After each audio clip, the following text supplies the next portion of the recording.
I want you to imagine your 16-year-old self. More specifically, your dreams.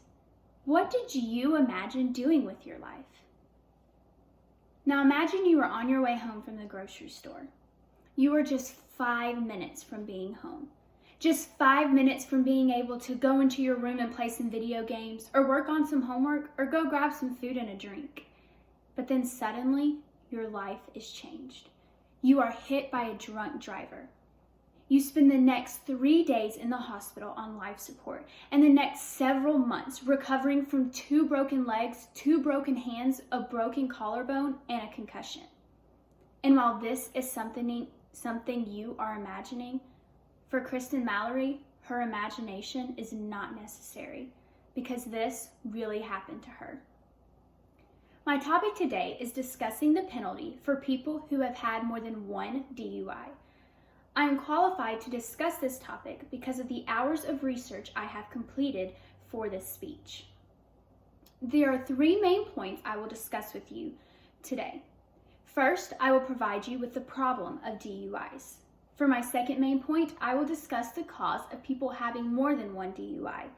And finally, my third main point will discuss the solution to help people who have more than one DUI. Let's begin with the problem behind my topic. My first main point today will cover the problem revolving around DUIs, more specifically, repeat offenders. The first DUI was issued September 10th, 1897.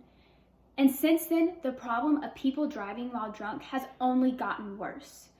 The article, Can Mandatory Laws Deter Drunk Driving? The Arizona Case, published in 1990 by Ross Lawrence, Richard McClearly, and Gary LaFree, states that the political climate of the 1980s in America has led to the view that drunk driving is a violent crime, properly punishable with time served in jail.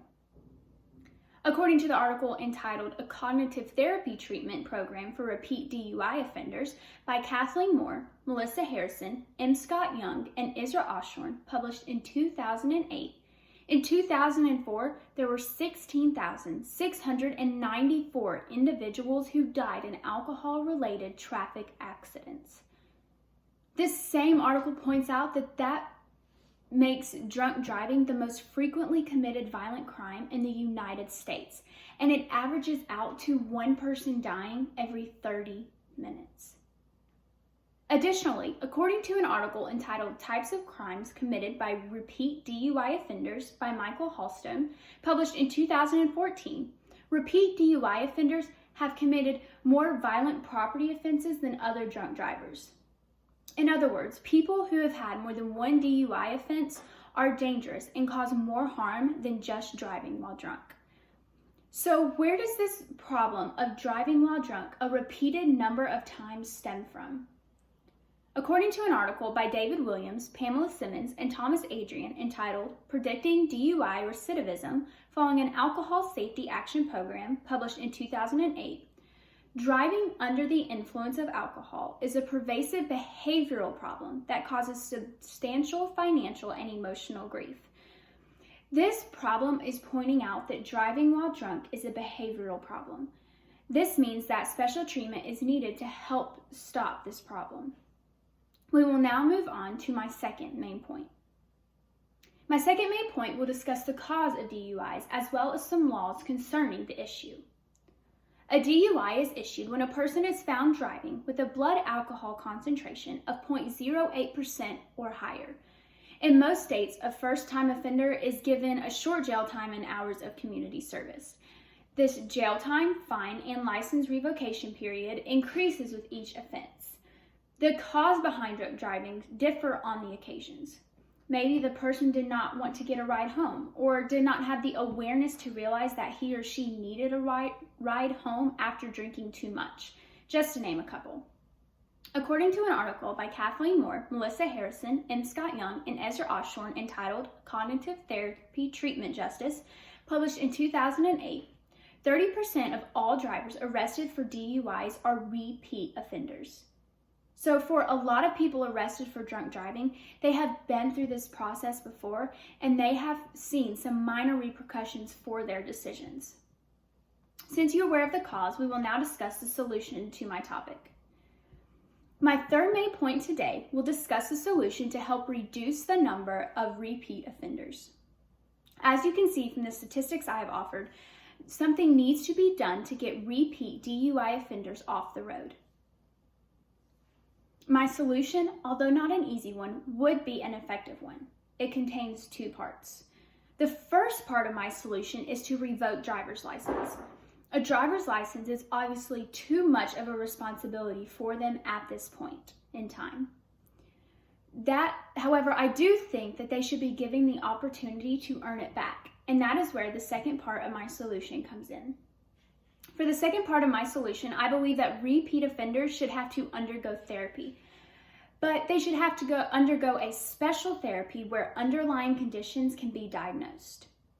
According to Underdiagnosis of Comorbid Mental Illness and Repeat DUI Offenders Mandated to Treatment, published in 2008 by Garnett McMillan, David Timken, Jody Lapidus, Janet Baca, Sandra Lapham, and Megan McNeil, repeat DUI offenders have been shown to have high rates of co-occurring psychiatric disorders. These disorders affect the use of alcohol and their decisions while under the influence. The studies showed that there are high rates for underdiagnosed conditions. 97.2% of bipolar disorder cases, 67.5% of major depression cases, 100% of compulsive disorder cases, and 37.3% of drug use disorder cases went without being diagnosed during treatments. These disorders, if diagnosed, could be treated and the person could be helped. An article by R.E. Hagen entitled Effectiveness of License Suspension or Revocation for Drivers Convicted of Multiple Driving While Under the Influence Offenses, published in 1977, points out that California on January 1st, 1976, implemented a program that allowed them to undergo a 12-month treatment program in lieu of receiving a suspension or revocation of their license. The treatment program, however, left many issues unaddressed and undiagnosed. The specific treatment of their problems would cause them to have a better outcome. Additionally, I believe that once treatment has been received, there should be a probation period before a person could earn back their driver's license. This way, we can tell if therapy was successful or not.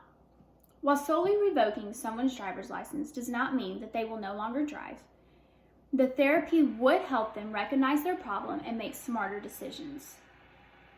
In conclusion, today I discussed the penalty for repeat DUI offenders should be. There were three main points I discussed in my speech today. First, I covered the problem of repeated drunk driving offenses. In my second point, I provided you with the causes of DUIs. And in my third point today, I discussed the solution to decrease repeat DUI offenders. For Kristen Mallory, she can never recover those months she spent recovering from her accidents. Her dreams of being a dance teacher were shattered now that she's wheelchair bound. And what would be even worse is if that same man did the same thing or worse to someone else. There needs to be punishment for these offenders as well as help provided for them. Simply giving them a fine is not enough. And I'm sure people like Kristen Mallory would agree with me.